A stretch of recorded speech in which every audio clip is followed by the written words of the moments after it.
Hello दोस्तों, स्वागत करते हैं आप सभी का आपके अपने यूट्यूब चैनल जैकपुर पे। आज के इस वीडियो में हम लोग क्लास 9 का आने वाला एग्जाम आप लोगों का 9 अक्टूबर को जो साइंस का एग्जाम होने वाला है उसके लिए मोस्ट इंपॉर्टेंट वीडियो लेकर आए हैं। और आज का जो वीडियो है ना वो काफ़ी इंपॉर्टेंट है। वीडियो को बिल्कुल भी आप लोगों को स्किप नहीं करना है, क्योंकि आज के इस वीडियो में हम ऐसे ऐसे सवालों को लिए हैं जो आपके फाइनल एग्जाम में भी काम आने वाला है और आपका प्री बोर्ड एग्जाम जो होने वाला है उसके लिए भी काम आने वाला है। यहाँ पर आप देख लो, जब हम सवाल स्टार्ट करेंगे तो बिल्कुल न्यूमेरिकल से करेंगे, कोई नहीं बताएगा। इस टाइप के सवाल को आप लोग को पूरे यूट्यूब पे ढूंढते रह जाओ, फ्री में कोई भी बताने वाला नहीं है।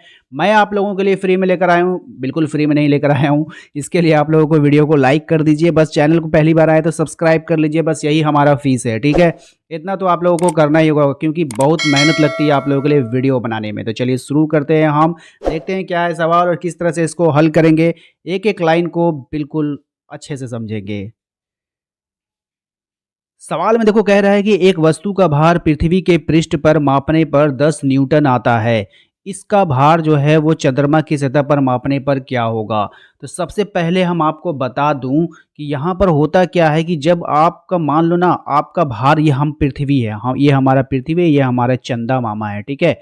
तो अगर हमारा वजन यहाँ पर 60 केजी है तो हमारा वजन चंदा मामा पर कितना हो जाएगा, 60 का 1/6 हो जाएगा। जब हम इसको क्रॉस में काटेंगे तो चंदा मामा पर हमारा वजन कितना हो जाएगा, 10 केजी हो जाएगा, ठीक है। इसी प्रकार से अगर हम बात करें कि अगर हमारा भार पृथ्वी पर 10 न्यूटन है तो चंदा मामा पर कितना होगा, तो 10 का 1/6 हो जाएगा, 10 का 1/6 हो जाएगा। इसको आपको करना क्या होगा, फिर आप इसको क्रॉस में काट सकते हो, जैसे 2 तिहाई 6, 2 पंचे 10, ऊपर में आ जाएगा 5 एकम 5/3। जब आप इसको भाग दोगे ना तो आ जाएगा 1.67 न्यूटन। तो 1.67 न्यूटन आपको दिख रहा होगा ऑप्शन नंबर डी में, यानी ऑप्शन नंबर 4 में। यही आपका राइट आंसर हो जाएगा, ठीक है। उम्मीद करते हैं कि आप लोगों को समझ में आ गया होगा। सिंपल सा कुछ भी नहीं है, जो भी आपका वैल्यू दिया जाएगा और चंदा मामा पे भार पूछेगा, बस 1/6 से उसको मल्टीप्लाई कर देना, यानी कि 1/6 भाग, ठीक है। अगला सवाल देखो कह रहा है कि 70 केजी द्रव्यमान का किसी मनुष्य पर चंद्रमा पर भार क्या होगा। अब आपसे पूछ लिया है 70 केजी द्रव्यमान है, अब चंदा मामा पर उसका भार बता दो भाई, ठीक है। तो यहाँ पर आप देखोगे, यहाँ पे केजी में दे दिया है ना, किस में दिया है, केजी में दिया है, और भार हमें बताना है न्यूटन में। तो ये कैसे होगा, तो चलो इसको हम समझते हैं, ठीक है। तो यहाँ पर जैसे ही आप देखोगे कि एक होता है आपका भार का फॉर्मूला, W बराबर होता है द्रव्यमान, ठीक है। इसको आप पहले हिंदी में बता देते हैं, द्रव्यमान गुना त्वरण, ठीक है। आप लोग इसको लिख लेना, ठीक है। अगर हम बात करें इसको लिखने के लिए तो इसको हम लोग लिख सकते हैं W बराबर जी क्या होता है, त्वरण होता है, लेकिन हम लोग को चंदा मामा का त्वरण ज्ञात करना होगा तो जी डैश कर दीजिएगा, ठीक है। जी का मान कितना होता है आप लोगों को पता होगा, जी का मान होता है 9.8 न्यूटन। कितना होता है, 9.8 न्यूटन, ओके। तो यहाँ पर होगा क्या कि जब हमें भार निकालना होगा तो द्रव्यमान कितना है, 70 केजी। तो 70 केजी का तो निकालेंगे ही निकालेंगे, लेकिन जो जी होता है ना, जी का मान कितना होता है 9.8, इसका भी हमें जो है छठा भाग निकालना होगा, ठीक है। तो सभी का हम लोग क्या निकाल देंगे, छठा भाग, इसका भी और इसका भी। अब यहाँ पर देखो, यहाँ पर आप लोगों को करना क्या है, इसको कटाना होगा आपको। जैसे ही इसको आप कटाओगे ना, देखो 6 6 से काटो इसको, 6 कम 6, यहाँ पे बचेगा 3, 6 छाके 36, ठीक है, 2 बचेगा। और फिर यहाँ पे लगभग यहाँ पे 1.63 करके यहाँ पे आएगा, ठीक है। इसको इसको काट देना। काटने के बाद आपका यहाँ पर जो वैल्यू बचा वो बचा 70 गुना 1.63, ठीक है, 70 गुना 1.63।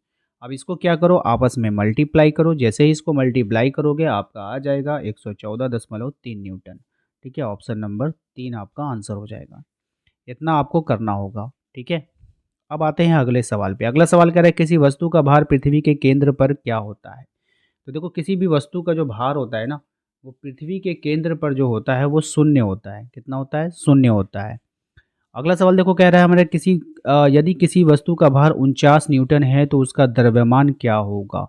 अब देखो, किसी भी वस्तु का जो भार है, ठीक है भाई, आपको क्या दे दिया है, किसी भी वस्तु का जो भार है वो 49 न्यूटन है। कितना है, 49 न्यूटन है। और उस पे जो है आपको पूछ लिया है कि उसका द्रव्यमान आप बता दीजिए कितना होगा। भार बराबर फॉर्मूला आपको पता है ना, W बराबर mg। mg वाला फॉर्मूला आपको याद है। तो W क्या है बताइए। किसी वस्तु उसका द्रव्यमान निकालना है, हमें मास निकालना है। वस्तु का द्रव्य भार कितना है, 49 न्यूटन है। ठीक है, और यहाँ पे g का मान कितना होता है, 9.8 होता है ना। अब हमें क्या निकालना है, यहाँ पे m निकालना है, ये वाला वैल्यू। तो जैसे ही आप m बराबर लिखोगे तो ये 49 के नीचे क्या चला जाएगा, 9.8 न्यूटन जाएगा कि नहीं जाएगा। आप कहोगे बिल्कुल जाएगा। बस इसको आप लोगों को सॉल्व कर देना है। ये वाला पॉइंट उड़ाओगे तो कहाँ जाएगा, ऊपर जाएगा कि नहीं जाएगा। अब ये हो जाएगा 7 से कटाओ, 7 सत्ते 49, 7 एक कम 7, 2 बचा, 7 चौके 28। फिर 7 से ये कट जाएगा 2 बार में, 2 से ये कट जाएगा 5 बार में, यानी कि 5 kg आपका आंसर आ जाएगा। ठीक है, ऑप्शन नंबर 3। ठीक है ना। चलो आगे आते हैं। हमारा अगला सवाल है हमारे पास कि 98 न्यूटन भार के पिंड का द्रव्यमान क्या होगा। और फिर उसी प्रकार से है W बराबर आपका फॉर्मूला क्या था, mg आपसे क्या पूछा है, भार क्या होगा। 98 न्यूटन भार के पिंड का द्रव्यमान, यानी ये वाला m पूछा है तो ये g कहाँ जाएगा, नीचे जाएगा। तो m बराबर क्या हो जाएगा, W कितना है 9.8 और g का मान कितना होता है 9.8 होता है ना। तो यहाँ पर आपको करना क्या होगा, ये वाला पॉइंट उड़ाओगे तो यहाँ ऊपर 10 चला जाएगा, 98 से 98 कट जाएगा, या 10 बच जाएगा तो 10 kg आपका आंसर हो जाएगा। ठीक है, चलते हैं आगे सवाल पे। अगला सवाल है हमारा कि कह रहा है कि निम्न में से कौन सा उपकरण द्रवों के घनत्व मापने के लिए प्रयुक्त किया जाता है। तो घनत्व का मापन कौन करेगा, हाइड्रोमीटर, बैरोमीटर, थर्मामीटर, मैनोमीटर, कौन करेगा आपको बताना है। तो राइट आंसर है इसका ऑप्शन नंबर 1। ठीक है, हाइड्रोमीटर।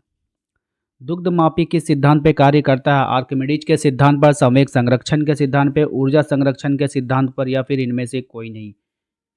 तो दुग्ध मापी जो होता है वो किस सिद्धांत पे कार्य करता है, तो आर्किमिडीज के सिद्धांत पे कार्य करता है। ठीक है, उत्प्लावकता।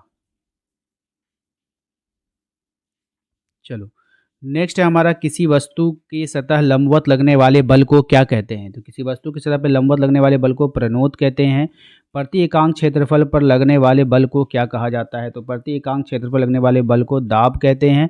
याद रखिएगा, अंतरिक्ष में 60 kg द्रव्यमान वाले मनुष्य का भार क्या होगा। तो अंतरिक्ष में 60 kg वाले मनुष्य का भार 0 हो जाएगा, क्योंकि वहाँ पे गुरुत्वाकर्षण नहीं है। सार्वत्रिक गुरुत्व स्थिरांक जी का मान मात्रक क्या होता है। तो इसका जो मात्रक होता है वो न्यूटन मीटर स्क्वायर प्रति किलोग्राम स्क्वायर होता है। सार्वत्रिक गुरुत्व स्थिरांक जी का मान कितना होता है, अब यहाँ पे वैल्यू बताना है। तो ये जो होगा आपका 6.67 इंटू 10⁻11 न्यूटन मीटर स्क्वायर प्रति किलोग्राम स्क्वायर। इसको याद रखिएगा। इनमें से कौन सही है आपको बताना है, यानी फॉर्मूला बताना है। यहाँ पे जो फॉर्मूला हो जाएगा वो ऑप्शन नंबर ऑप्शन नंबर 1। ठीक है, ये सही होगा। इसके बाद आते हैं अगले सवाल पे। कह रहा है पृथ्वी के गुरुत्वीय त्वरण जी का एसआई मात्रक क्या होता है। तो पृथ्वी के तो मीटर प्रति सेकंड स्क्वायर हो जाएगा। नेक्स्ट देखिए क्या है, पृथ्वी के गुरुत्वीय त्वरण जी का मान आपको फिर वैल्यू में बताना है, वो कितना होता है। तो वो होता है आपका 9.8 मीटर प्रति सेकंड स्क्वायर। देखिए यहाँ पे आप डायरेक्ट वैल्यू याद करो ना, डायरेक्ट वैल्यू याद करोगे तो आपको ये भी याद हो जाएगा, इसका मात्रक भी याद हो जाएगा। ठीक है ना, डायरेक्ट वैल्यू याद किया करो। नेक्स्ट है आपका पृथ्वी के केंद्र पर जी का मान कितना होता है। जो पृथ्वी का केंद्र होता है वहाँ पे जी का मान 0 हो जाता है, सभी को पता है। अगला सवाल देखो क्या है हमारा, कह रहा है कि पृथ्वी के केंद्र पर 20 kg बालक का भार क्या होगा। अरे भाई 20 kg नहीं, मैं तो कहता हूँ कि 20 करोड़ kg कर दो, वहाँ पे 0 ही हो जाएगा, क्योंकि वहाँ पे गुरुत्वाकर्षण ही नहीं है। ठीक है, अगला सवाल देखो क्या है हमारा, क्वेश्चन नंबर 18 पे, निम्न में से कौन सा कथन सार्वत्रिक गुरुत्वाकर्षण के संदर्भ में सही है, यानी कौन सा सही है आपको बताना है। तो कौन सा सही है भाई, ब्रह्मांड में हर जगह जी का मान समान होता है। चलो ठीक है, बड़ी जी है, याद रखिएगा, बड़े जी का मान। ठीक है ना। निम्न में से कौन सा कथन गुरुत्वाकर्षण बल के संदर्भ में सही है, कौन सा सही है आपको बताना है। तो गुरुत्वाकर्षण बल क्रिया प्रतिक्रिया युग्म है, ये आपका सही है ऑप्शन नंबर 3। ठीक है, क्वेश्चन नंबर 20 पे ये कह रहा है, यदि दो वस्तुओं के बीच की दूरी आधी कर दी जाए तो उनके बीच गुरुत्वाकर्षण बल क्या हो जाएगा। तो उनके बीच जो गुरुत्वाकर्षण बल है वो 4 गुना हो जाएगा, ऑप्शन नंबर 3 हो जाएगा आंसर। उम्मीद करते हैं कि आप लोगों को आज का ये वीडियो पसंद आया होगा। वीडियो पसंद आया तो वीडियो को लाइक करके चैनल को सब्सक्राइब जरूर कर लीजिएगा। इस तरह के वीडियो के नोटिफिकेशन को पाने के लिए मिलते हैं हम लोग अपने अगले वीडियो में। Thank you.